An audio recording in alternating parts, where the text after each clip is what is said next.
On m'a dit sans cesse que je n'étais la bienvenue à aucun événement familial. Alors, quand je me suis marié, je ne les ai pas invités. Et elles ont perdu les pédales, exigeant de d'arranger les choses. Mais j'ai passé un seul appel qui a tout mis fin. On m'a répété sans cesse que je n'étais la bienvenue à aucun événement familial.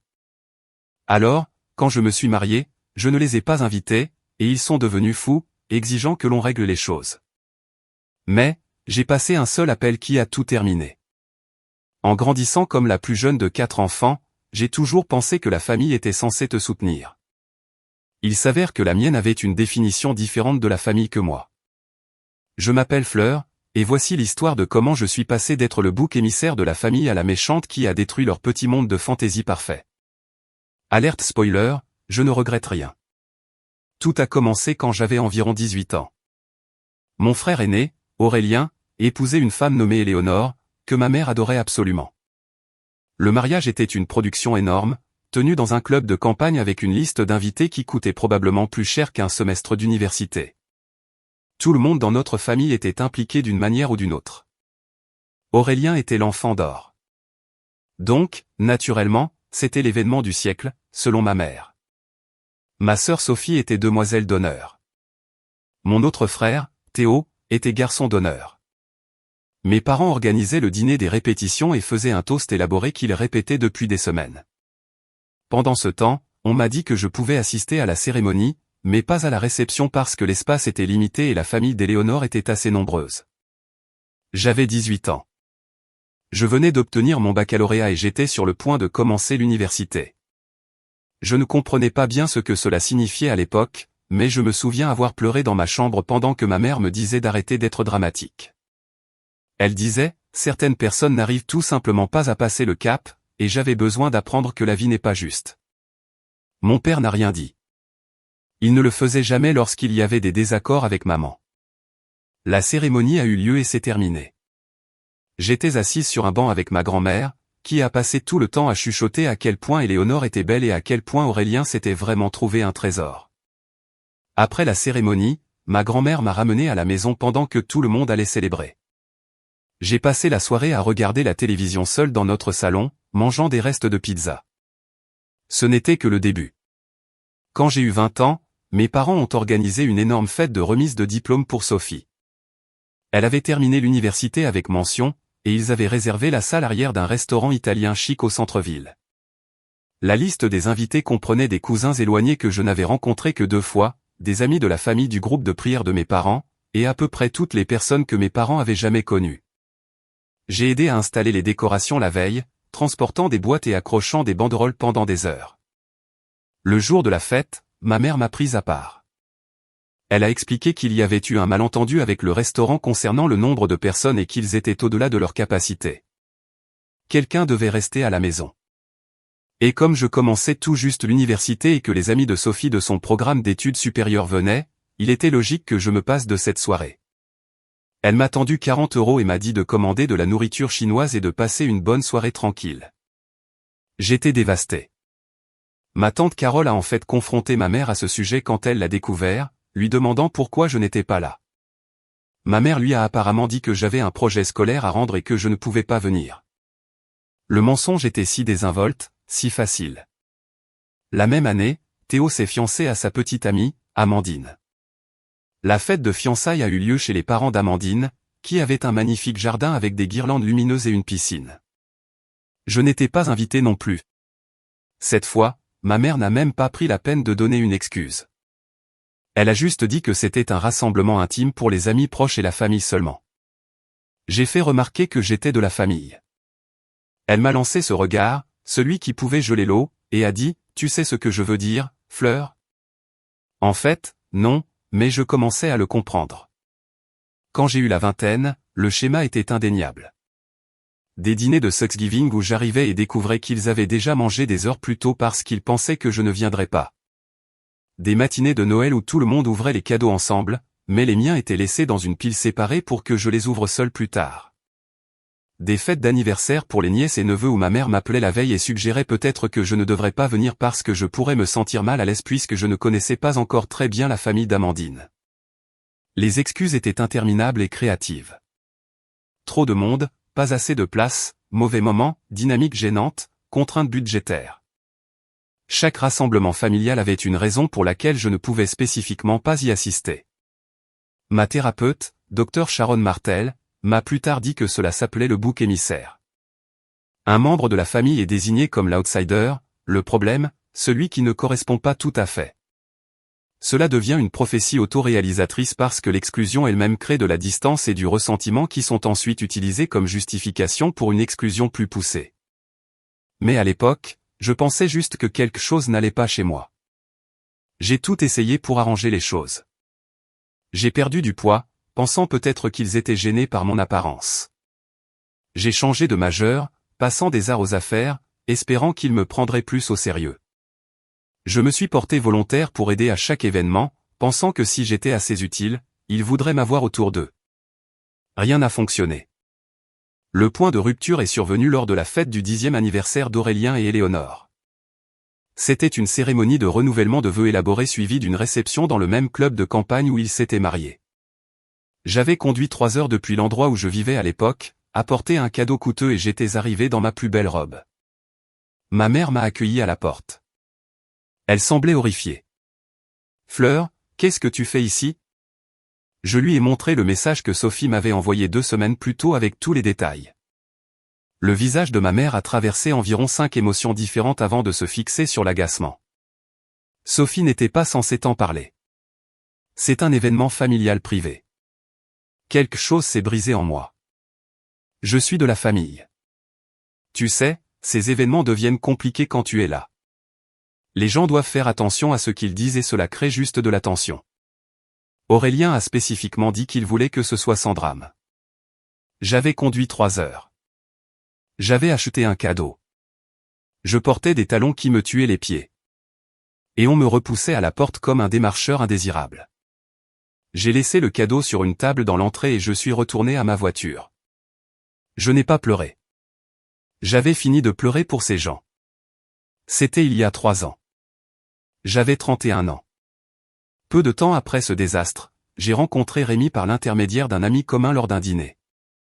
Il était ingénieur en logiciel avec des yeux gentils et ce sens de l'humour un peu ringard qui me faisait rire jusqu'à ce que mon estomac me fasse mal. Notre premier rendez-vous s'est transformé en une conversation de 6 heures autour d'un café qui était depuis longtemps refroidi. Au bout de 3 mois, je savais qu'il était différent. Au bout de 6 mois, je l'avais présenté à mes amis, mais j'avais gardé ma famille à distance. Au bout d'1 an, il m'a demandé en mariage sur un sentier de randonnée au coucher du soleil, et j'ai dit oui sans hésitation. Nous avons commencé à planifier le mariage immédiatement. Petite cérémonie, peut-être 70 personnes dans un bel endroit dans les montagnes à environ 2 heures de la ville. La famille de Rémi a été impliquée dès le premier jour. Sa mère m'a aidé à choisir les fleurs. Sa sœur était ma demoiselle d'honneur. Son père plaisantait sur le fait d'avoir enfin une fille. La question de ma propre famille s'est posée lors d'une de nos séances de planification. La mère de Rémi, Linda, a demandé si mes parents avaient des restrictions alimentaires pour le menu traiteur. Ils ne viennent pas, ai-je dit simplement. La pièce est devenue silencieuse. Rémi m'a serré la main sous la table. Il connaissait des bribes de mon histoire, mais je n'avais jamais tout exposé. Linda avait l'air sincèrement confuse. Il s'est passé quelque chose ? Ils ont très clairement indiqué au fil des ans que je n'étais pas la bienvenue aux événements familiaux. Je leur rends juste l'appareil. Le père de Rémi, Thomas, a posé son stylo. Je suis désolé. Pourriez-vous répéter ? Alors, je leur ai tout raconté. Chaque anniversaire où j'ai été exclu, chaque fête manquée, chaque fois où on m'a repoussé ou non invité ou demandé de partir plus tôt. Rémi avait entendu une partie de l'histoire, mais entendre le calendrier complet exposé chronologiquement semblait l'affecter profondément. Sa mâchoire se serrait. Linda a carrément pleuré. Ces gens ne méritent pas votre présence à leurs événements, encore moins à vous. Nous avons finalisé la liste des invités sans aucun membre de ma famille biologique dessus. Mes parents, mes frères et sœurs, leurs conjoints, leurs enfants, aucun d'entre eux n'a reçu d'invitation. Cela semblait terrifiant et libérateur en même temps. Les invitations ont été envoyées 6 semaines avant le mariage. C'étaient de belles cartes de couleur crème avec une calligraphie vert forêt. La famille de Rémi représentait environ 50 des 70 invités. Le reste était composé de mes amis de l'université, de mes collègues et de quelques personnes du club de lecture que j'avais rejoint l'année précédente. Pendant 3 semaines, je n'ai eu aucune nouvelle de ma famille. Je m'attendais à des appels téléphoniques en colère ou à des textos culpabilisants, mais il n'y avait que le silence. J'ai presque réussi à me convaincre qu'ils ne s'en souciaient pas. Puis Sophie m'a appelé un mardi soir alors que je préparais le dîner. J'ai failli ne pas répondre, mais la curiosité a pris le dessus. Fleur, nous devons parler de cette histoire de mariage. J'ai remué la sauce à pâte et j'ai attendu. Maman vient tout juste d'apprendre que tu te maries, et aucun de nous n'est invité. Elle est absolument bouleversée. Comment l'a-t-elle appris? Amandine a vu quelque chose sur Facebook posté par l'un de tes amis. La publication mentionnait ton mariage à venir, et quand Amandine a demandé à maman à ce sujet, elle n'avait aucune idée de quoi elle parlait. Je n'ai pas pu m'empêcher de rire. Alors, si je comprends bien, après des années à m'exclure de chaque événement familial, maman est contrariée de ne pas être invitée au mien. C'est différent. Fleur, nous sommes ta famille. Mais le sommes-nous? Parce que la famille est généralement présente les uns pour les autres. La famille inclut tout le monde. La famille ne repousse pas les gens à la porte. Sophie a soupiré dramatiquement. Tu es incroyablement égoïste. Maman est dévastée. Aurélien est furieux. Théo pense que tu es vindicative. Tant mieux. Quoi? J'ai dit tant mieux. Je suis contente qu'ils soient contrariés. Peut-être qu'ils auront alors une idée de ce que j'ai ressenti pendant les 16 dernières années. Nous essayons de régler les choses ici et tu nous jettes ça à la figure. Personne n'essaie de régler quoi que ce soit, Sophie. Tu essaies juste de contrôler le récit, pour que vous puissiez tous assister à une fête. Il y a une différence. Elle m'a raccroché au nez. Rémi, qui écoutait depuis l'embrasure de la porte, est venu et m'a entouré de ses bras. Ça va? Oui, en fait, je vais très bien. Les appels ont commencé à devenir quotidiens après ça. Aurélien m'a appelé pour me dire que j'étais immature et que la famille pardonne à la famille. Je lui ai rappelé son anniversaire et j'ai raccroché. Théo a envoyé un long texto sur le fait que nos parents vieillissaient et que je regretterais de créer cette division. Je n'ai pas répondu. Ma mère a laissé un message vocal en pleurant sur le fait qu'elle avait toujours fait de son mieux et qu'elle ne comprenait pas d'où venait cette hostilité. Ce message vocal m'a presque brisé. Presque. 2 semaines avant le mariage, mon père a appelé. C'était important parce que mon père ne m'appelait jamais. Il me parlait à peine, même quand nous étions dans la même pièce. Fleur, ta mère veut parler de venir au mariage. La réponse est non. Elle est prête à s'excuser pour tout chagrin causé. Chagrin? Papa, elle m'a repoussé à la porte de la fête d'anniversaire d'Aurélien. Ce n'était pas un chagrin. C'était un rejet actif. Elle dit que c'était un malentendu. Un malentendu qui se produit constamment depuis 16 ans. Il est resté silencieux un instant. Que attends-tu de nous, Fleur? La question m'a prise au dépourvu. Je ne veux rien de vous, plus maintenant. Je voulais être incluse. Je voulais faire partie de la famille, mais j'ai accepté que cela n'arriverait jamais. Alors, tu vas tous nous couper les ponts? Je fais exactement ce que vous avez tous fait avec moi. Je suis juste plus honnête à ce sujet. Il a raccroché sans dire au revoir. La semaine du mariage, les choses se sont intensifiées. Ma mère s'est présentée à mon appartement sans prévenir un mercredi après-midi. Je travaillais de chez moi et j'ai ouvert la porte en survêtement et avec un t-shirt taché de café. Fleur, nous devons régler ça. Il n'y a rien à régler, maman. Je suis ta mère. J'ai le droit d'être à ton mariage. L'audace de cette déclaration m'a presque fait rire. Tu as passé des années à me dire que je ne méritais pas d'être aux événements familiaux. Pourquoi est-ce différent maintenant? Parce que c'est ton mariage. C'est important. Et le mariage d'Aurélien n'était pas important. La fête de Sophie n'était pas importante. Chaque Noël et Thanksgiving que j'ai manqué n'était pas important. Elle avait l'air sincèrement déconcertée, comme si elle ne pouvait pas comprendre pourquoi j'étais si difficile. C'était des situations compliquées. Non, maman. C'était des choix. Tu as choisi de m'exclure à plusieurs reprises, délibérément, et maintenant je fais le même choix. Ton père et moi allons te donner 10 000 € pour le mariage si tu nous ajoutes à la liste des invités. J'ai vraiment dû m'asseoir après ça. Tu essaies d'acheter ta place à mon mariage. Nous essayons de te soutenir. Où était ce soutien quand je pleurais dans ma chambre à 12 ans parce que je n'étais pas autorisé à la réception d'Aurélien? Où était-il quand je mangeais de la nourriture chinoise seul pendant que tout le monde célébrait Sophie? Où était-il chaque fois qu'on me disait que je n'étais pas la bienvenue? Le visage de ma mère s'est durci. Tu as toujours été si sensible. Tout était un drame avec toi. Sors de mon appartement. Fleur, sors ou j'appelle la police. Elle est partie et j'ai verrouillé la porte derrière elle, les mains tremblantes. Rémi est rentré 1 heure plus tard pour me trouver en train de nettoyer la cuisine avec rage. Il a commandé des pizzas, a mis mon film préféré et ne m'a pas fait parler de ça tant que je n'étais pas prête. Le vendredi avant le mariage, Aurélien s'est présenté à mon lieu de travail. Je travaillais dans un cabinet de marketing au centre-ville, et il avait réussi à passer la réception en charméant les gens. Ma collègue, Stéphanie, est venue à mon box, l'air désolé. Il y a un homme ici qui dit être ton frère. Je ferme mon ordinateur portable, je dis à la sécurité de le faire escorter dehors. Fleur, il semble assez contrarié. Je m'en fiche. Je ne veux pas lui parler. Aurélien est apparu derrière Stéphanie, l'air affolé. 5 minutes? Donne-moi juste 5 minutes. Mon patron, Richard, était sorti de son bureau à cause de l'agitation. Il y a un problème ici?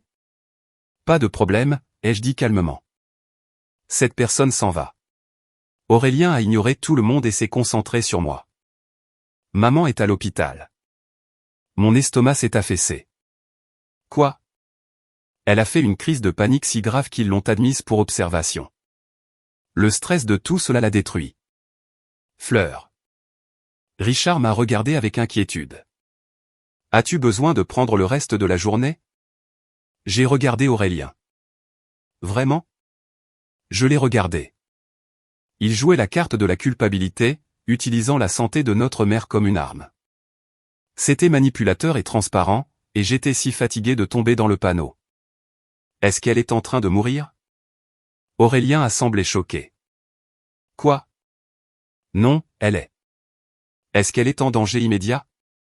Le médecin a dit qu'elle était stable, mais qu'elle irait bien ensuite. Richard, je n'ai pas besoin de congé. Aurélien, tu dois partir avant que je fasse appel à la sécurité pour te faire escorter. Tu vas vraiment faire ça? Tu vas laisser notre mère souffrir à cause d'une vieille rancune?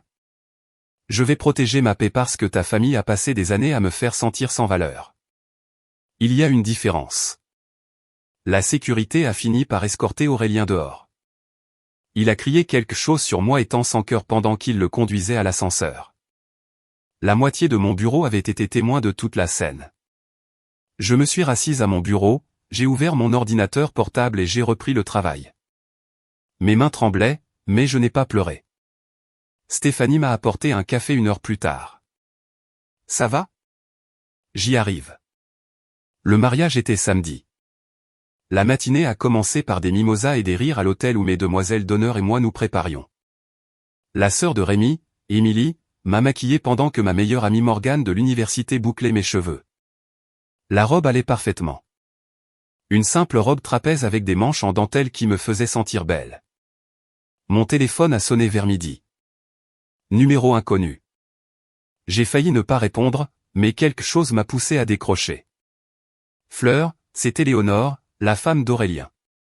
Je n'avais pas eu de nouvelles directes d'elle depuis des années. Qu'est-ce que tu veux, Éléonore? J'appelle pour te supplier de reconsidérer. Ta famille est en train de se désintégrer à cause de ça. Ma famille s'est désintégrée il y a longtemps.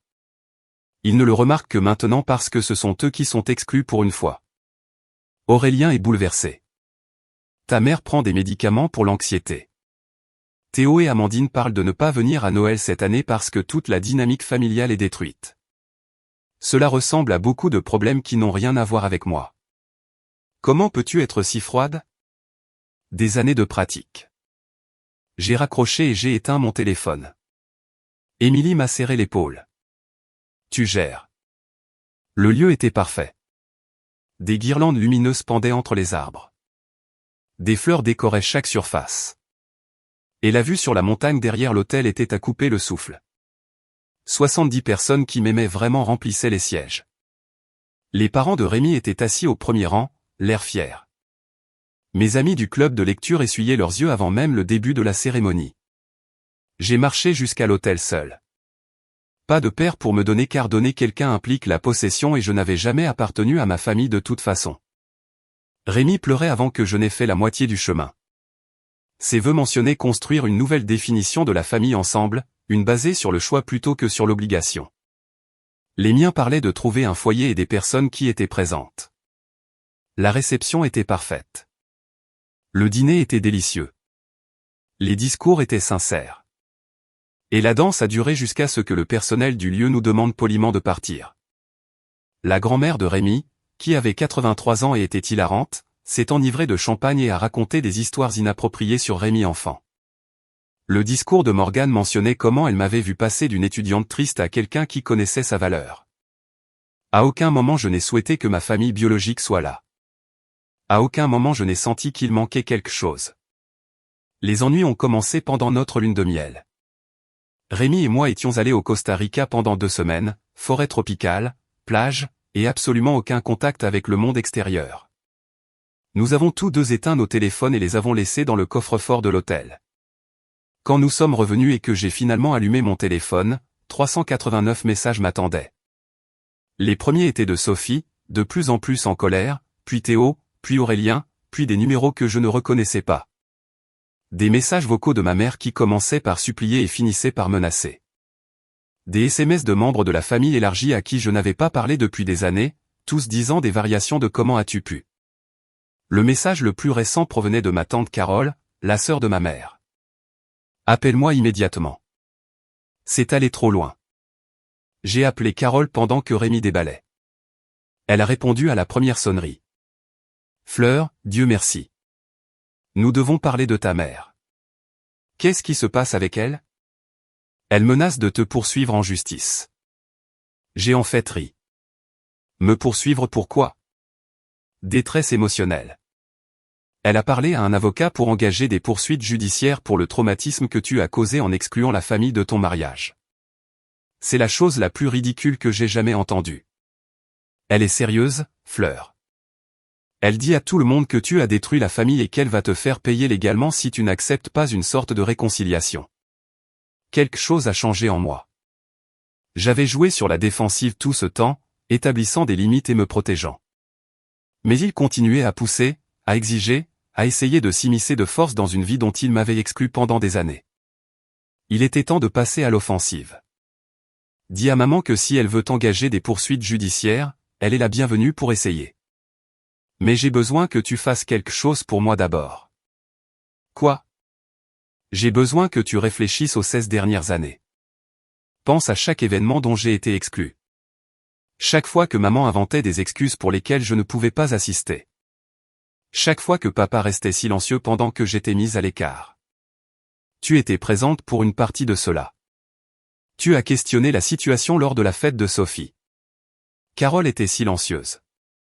Si maman veut aller en justice, je serai heureuse de fournir des preuves. J'ai conservé chaque SMS, chaque email, chaque message vocal. J'ai des témoins qui peuvent témoigner du schéma d'exclusion. J'ai une thérapeute qui peut parler de l'impact psychologique. Et je tais-toi, tante Carole, qui a directement confronté maman au sujet de mon exclusion. Fleur, je ne veux pas être entraînée là-dedans. Tu y es déjà. Tout le monde y est parce que maman a fait le choix d'utiliser les événements familiaux comme une arme et maintenant elle fait face aux conséquences. Alors, voici ce qui va se passer. Tu vas dire à maman que si elle engage des poursuites judiciaires, je contre-attaquerai pour détresse émotionnelle et harcèlement et que je gagnerai parce que j'ai réellement des preuves. Tu bluffes. Essaie-moi. J'ai raccroché et j'ai immédiatement appelé Dr Martel. Elle était en vacances mais a répondu en voyant mon nom. Fleur, tout va bien? J'ai besoin de documents sur nos séances concernant l'exclusion familiale. Quel niveau de détail peux-tu donner sans violer la confidentialité? Si tu signes une décharge, je peux fournir un résumé professionnel des problèmes thérapeutiques que nous avons abordés, y compris les schémas de bouc émissaire familial et leur impact psychologique. Pourquoi? J'ai expliqué la situation. Docteur Martel est restée silencieuse un long moment. J'aurai quelque chose de près lundi. Et Fleur, ce que tu fais, établir ses limites, c'est sain. Ne les laisse pas te convaincre du contraire. Ensuite, j'ai appelé un avocat. Maître Brice Leroy a été recommandé par un ami qui avait traversé une situation familiale compliquée. Je lui ai tout expliqué au téléphone et il m'a demandé de venir lundi matin. Apporte tous les documents que tu as.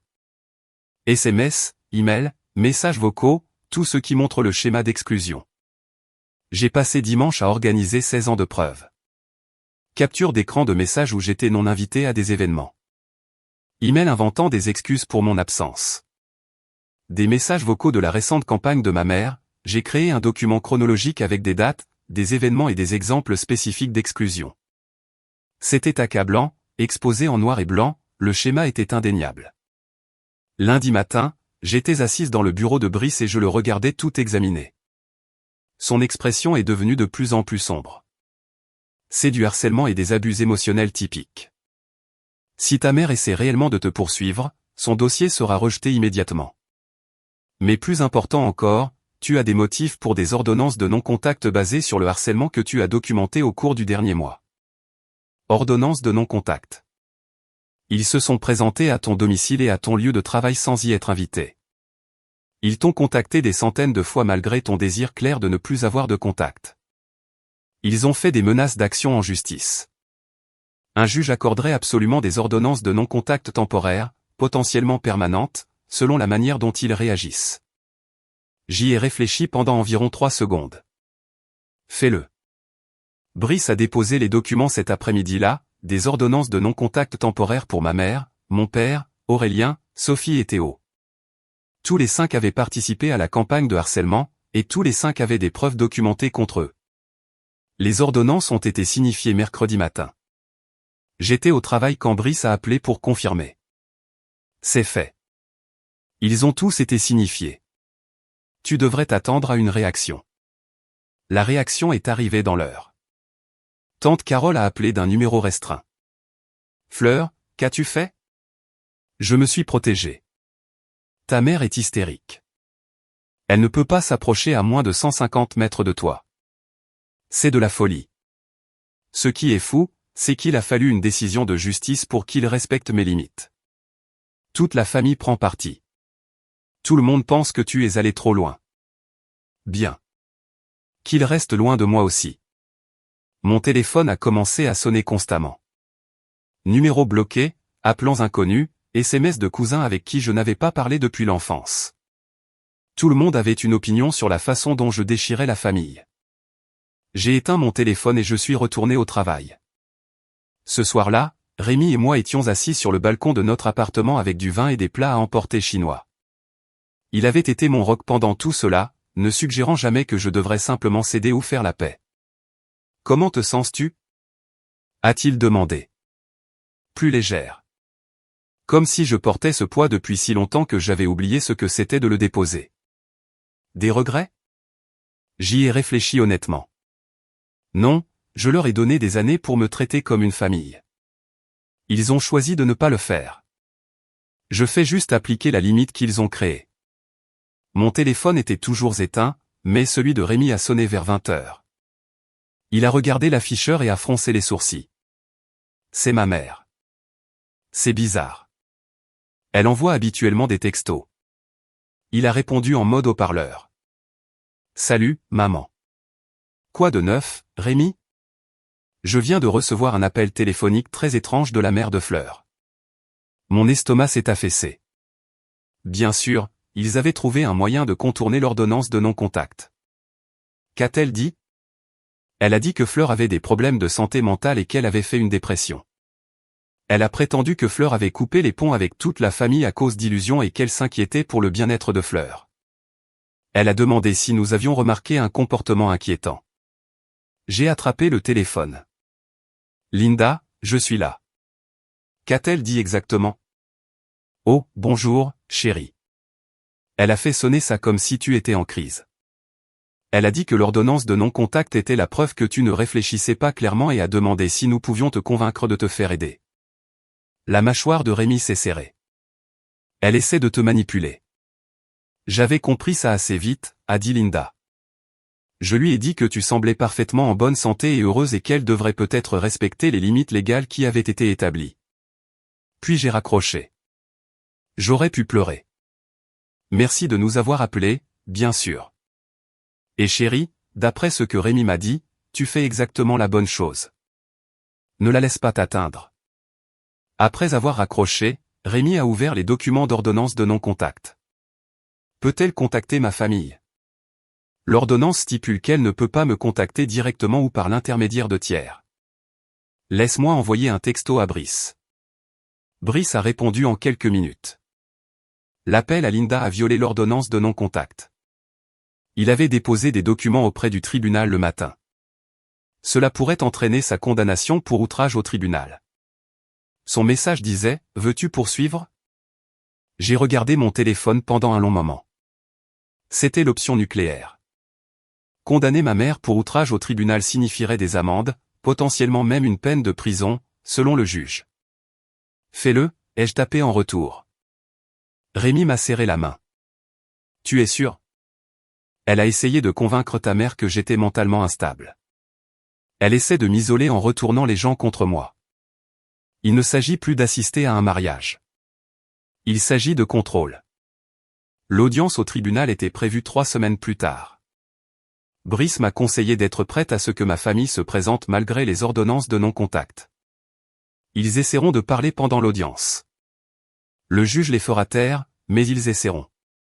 La salle d'audience ressemblait exactement à ce que l'on voit dans les séries télévisées avec des boiseries, des bancs inconfortables et cette odeur distincte de vieux papier et de cire à parquet.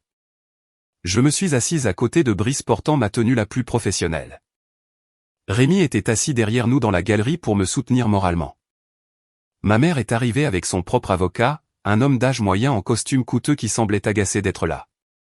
Elle ne pouvait pas me regarder directement à cause de l'endroit où l'huissier l'avait placé. Aurélien et Sophie se sont également présentés, assis à l'arrière. Mon père et Théo étaient notoirement absents. La juge, une femme d'une 60aine d'années nommée juge Patricia Lambert, a examiné les dossiers de l'affaire avec une expression qui ne révélait rien.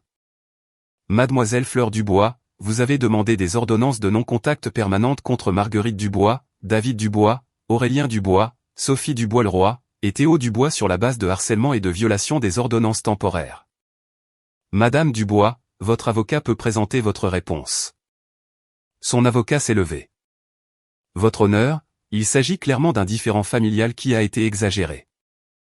Madame Dubois et les autres membres de la famille sont préoccupés par le bien-être de leurs filles et sœurs et ont tenté de tendre la main avec sollicitude et amour.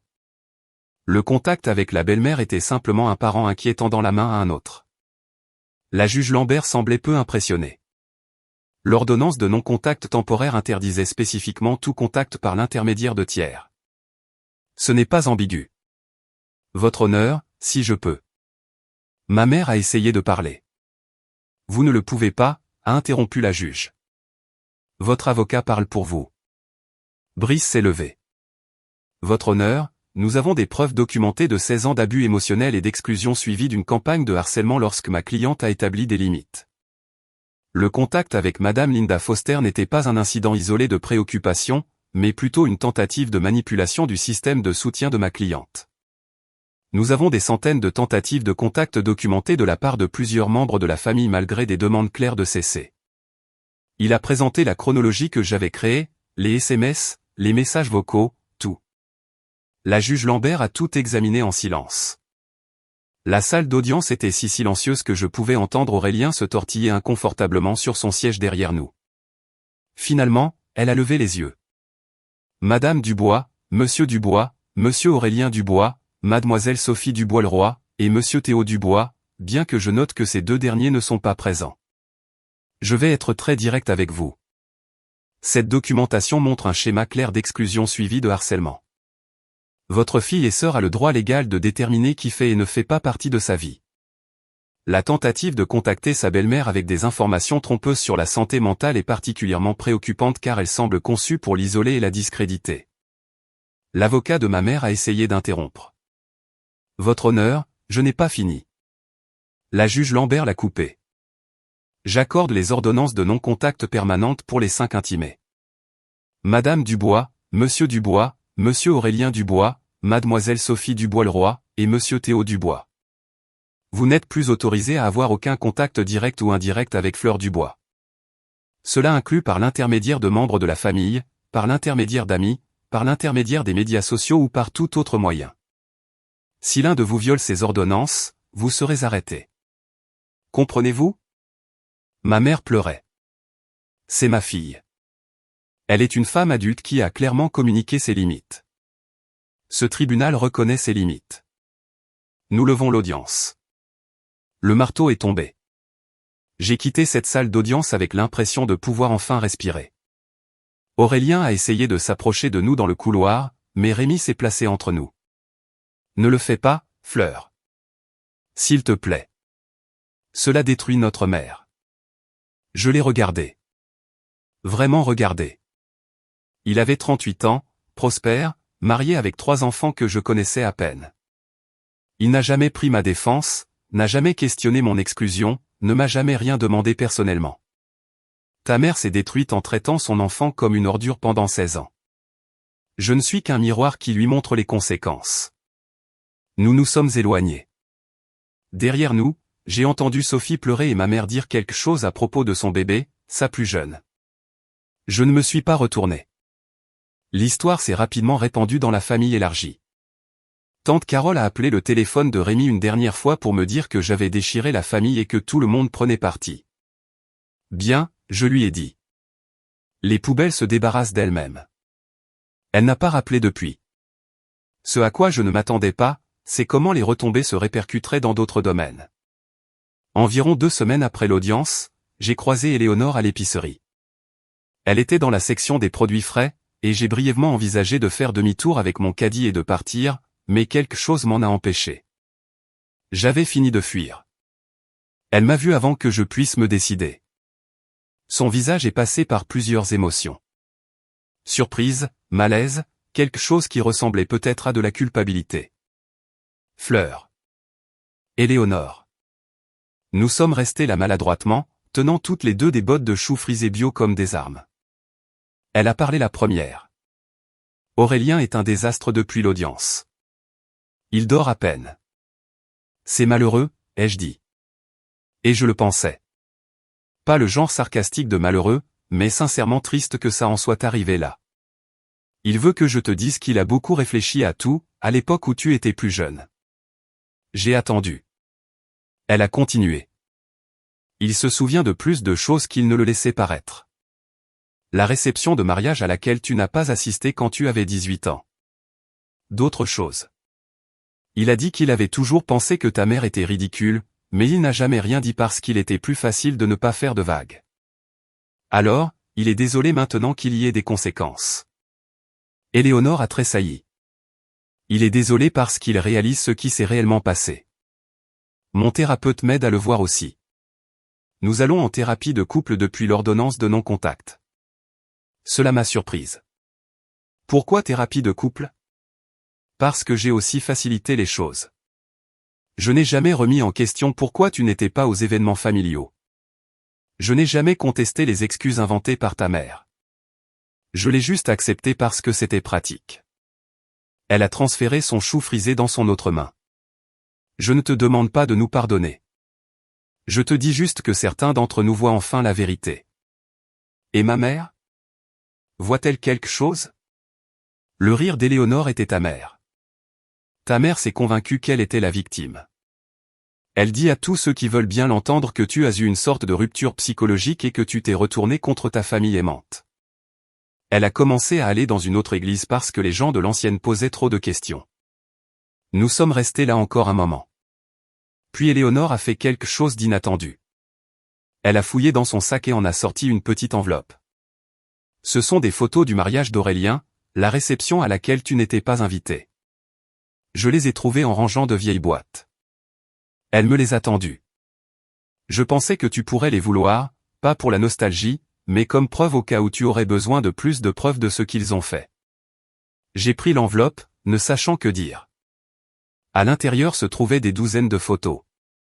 Toute ma famille célébrait alors que j'étais seul à la maison mangeant des restes de pizza.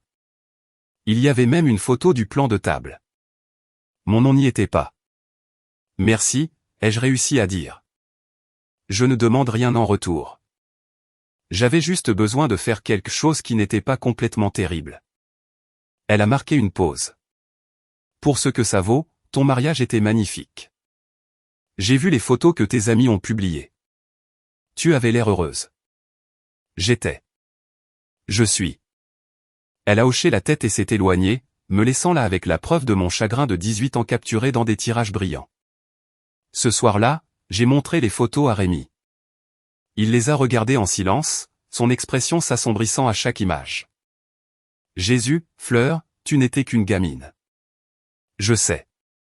Comment ont-ils justifié cela pour eux-mêmes? Je ne pense pas qu'ils l'aient fait. Je pense qu'ils n'y ont tout simplement pas pensé du tout. Les photos sont allées dans le tiroir avec la lettre de mon père. Preuve d'un passé que j'étais toujours en train de traiter même en allant de l'avant. La surprise suivante est venue de Théo. Il ne pouvait pas appeler ou envoyer de SMS. L'ordonnance de non-contact l'en empêchait. Au lieu de cela, il a envoyé un paquet par l'intermédiaire de son avocat à mon lieu de travail, ce qui était légalement permis comme communication unique par les voies légales appropriées. À l'intérieur se trouvait un journal, le journal de Théo, apparemment de l'époque où il était à l'université. Un post-it sur la couverture disait, page 47. Je pense que tu devrais le savoir. C'est ma seule communication. Je ne te contacterai plus. J'ai ouvert la page 47. L'entrée était datée de décembre 2013, juste après Noël quand j'avais 21 ans. Fleur a demandé pourquoi elle ne pouvait pas venir au dîner de Noël la veille chez mamie. Maman a dit que c'était parce que la maison de mamie était trop petite et que quelqu'un devait rester. Mais la maison de mamie n'est pas petite. Nous étions 12 personnes et aurions pu en faire entrer plus. J'ai demandé à maman pourquoi Fleur spécifiquement devait être celle qui restait à la maison. Elle s'est fâchée et m'a dit d'arrêter de la questionner. Elle a dit que Fleur traversait une phase difficile et qu'il était préférable pour tout le monde qu'elle ne soit pas en présence de certains membres de la famille. Je ne comprends pas ce que cela signifie. Fleur n'est pas difficile. Elle est calme et elle dessine beaucoup. Qu'est-ce qui est difficile là-dedans? Je pense que maman ne l'aime juste pas autant qu'elle aime le reste d'entre nous. Je ne sais pas pourquoi.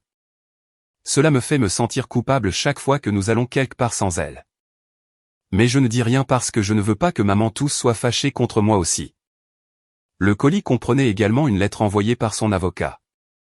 Fleur, je ne m'attends pas à ce que tu me pardonnes.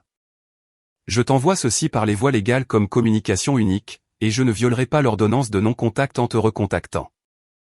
Je pense que tu mérites de savoir qu'au moins un d'entre nous a remarqué ce qui se passait. J'ai remarqué, et je n'ai rien fait, ce qui fait peut-être de moi quelqu'un de pire que maman et Sophie, qui semblaient sincèrement inconscients de leur propre cruauté. J'ai choisi mon confort plutôt que ton bien-être à plusieurs reprises pendant des années. L'ordonnance de non-contact, l'audience au tribunal, tout cela. Cela m'a fait sortir ces vieux journaux et confronter ce que j'avais choisi d'oublier. Tu mérites mieux de la part de nous tous, mais surtout de ma part. J'étais assez âgé pour savoir mieux et trop lâche pour faire mieux. J'espère que tu es heureuse maintenant. Je le pense sincèrement. Théo. Rémi m'a trouvé en train de pleurer sur le canapé quand il est rentré du travail, le journal ouvert sur mes genoux. Qu'est-ce qui s'est passé? Je lui ai montré. Il a lu plusieurs passages, puis a posé soigneusement le journal. Comment te sens-tu? Je ne sais pas. Validé, en colère, triste, tout ça à la fois. C'est juste. Il connaissait Rémi depuis des années, il savait que c'était mal et il l'a laissé se produire. Oui. Une partie de moi veut lui répondre et lui dire que ça va, que je comprends qu'il était jeune et effrayé, mais ce n'est pas normal, n'est-ce pas? Non, a dit doucement Rémi. Ça ne l'est pas. Et tu ne lui dois pas l'absolution juste parce qu'il se sent enfin coupable. Le journal a rejoint les photos dans le tiroir. Preuve d'une famille qui m'a laissé tomber en temps réel avec des témoins qui ont choisi le silence. Cela fait 4 mois que le mariage est passé maintenant. Rémi et moi nous sommes installés magnifiquement dans la vie de mariés. Nous organisons des dîners avec sa famille toutes les 2 semaines. Mes amis du club de lecture m'organisent des brunchs surprises. Mes collègues sont devenus de vrais amis, des gens qui sont là et qui se soutiennent mutuellement. J'ai construit la famille que j'ai toujours voulu, juste pas avec les personnes avec qui je partage mon ADN. La semaine dernière, mon avocat m'a appelé. L'avocat de Théo l'avait contacté avec une requête.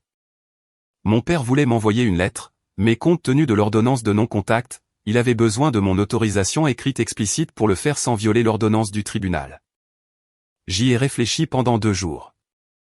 Finalement, j'ai dit à Brice de l'autoriser. Une lettre, c'était tout. Elle est arrivée une semaine plus tard, écrite de mon écriture soignée de père. Fleur, je suis désolé. J'aurais dû dire quelque chose il y a des années. J'aurais dû te protéger. Je ne comprenais pas ce que ta mère faisait jusqu'à ce qu'il soit trop tard. Et à ce moment-là, je ne savais pas comment arranger les choses. Je ne demande pas le pardon ou le contact. Je voulais juste que tu saches que je le vois maintenant et je suis désolé. J'ai lu la lettre 3 fois. Puis je l'ai mise dans le tiroir avec le journal de Théo et les photos du mariage d'Aurélien et je suis retourné préparer le dîner avec mon mari. Peut-être que je répondrai un jour. Peut-être que non. Le fait est que c'est mon choix maintenant. J'ai arrêté de consulter les réseaux sociaux pour des nouvelles de ma famille. J'ai bloqué des numéros et filtré des emails. J'ai créé une vie où leur présence n'est pas une blessure constante. Mon thérapeute dit que je m'épanouis. La mère de Rémi dit que j'ai bonne mine. Mes amis disent que j'ai l'air plus heureuse qu'ils ne m'ont jamais vu. Je le suis. La morale de cette histoire n'est pas que couper les ponts avec la famille est toujours la solution. Ces petits rires que vous apprenez aux gens comment vous traiter. Et parfois, la chose la plus gentille que vous puissiez faire pour vous-même est de vous éloigner des personnes qui refusent d'apprendre. J'ai passé des années à croire que j'étais le problème. Que si seulement je pouvais être meilleure ou différente ou plus utile, ils me voudraient autour d'eux. La vérité est qu'il n'y a jamais rien eu de mal avec moi. Le problème était que j'ai continué d'essayer de forcer des gens à m'aimer qui avaient déjà décidé que je ne valais pas l'effort. Alors, j'ai trouvé des gens qui pensaient que j'en valais la peine. J'ai épousé un homme qui pense que je suis extraordinaire. J'ai des amis qui sont là sans qu'on leur demande. J'ai des beaux-parents qui me considèrent comme une fille. Et quelque part de l'autre côté de la ville, ma famille biologique parle probablement encore de la façon dont j'ai tout ruiné en établissant des limites. Laissez-les parler. Je suis trop occupé à être heureuse pour m'en soucier. Le seul appel que j'ai passé à cet avocat n'a pas seulement mis fin au harcèlement. Il a mis fin au cycle. Il a mis fin aux années où je me demandais ce que j'avais fait de mal et comment je pouvais réparer les choses. Il a mis fin à l'espoir qu'il me choisirait peut-être un jour. Et en mettant fin à tout cela, il m'a donné l'espace pour construire quelque chose de mieux. Je ne regrette pas le mariage auquel il n'était pas invité. Je ne regrette pas l'ordonnance de non-contact. Je ne regrette rien de tout cela parce que pour la première fois de ma vie, je suis exactement là où je suis censé être, entouré de personnes qui veulent réellement ma présence. Et cela vaut plus que n'importe quelle réunion de famille ne pourrait jamais l'être.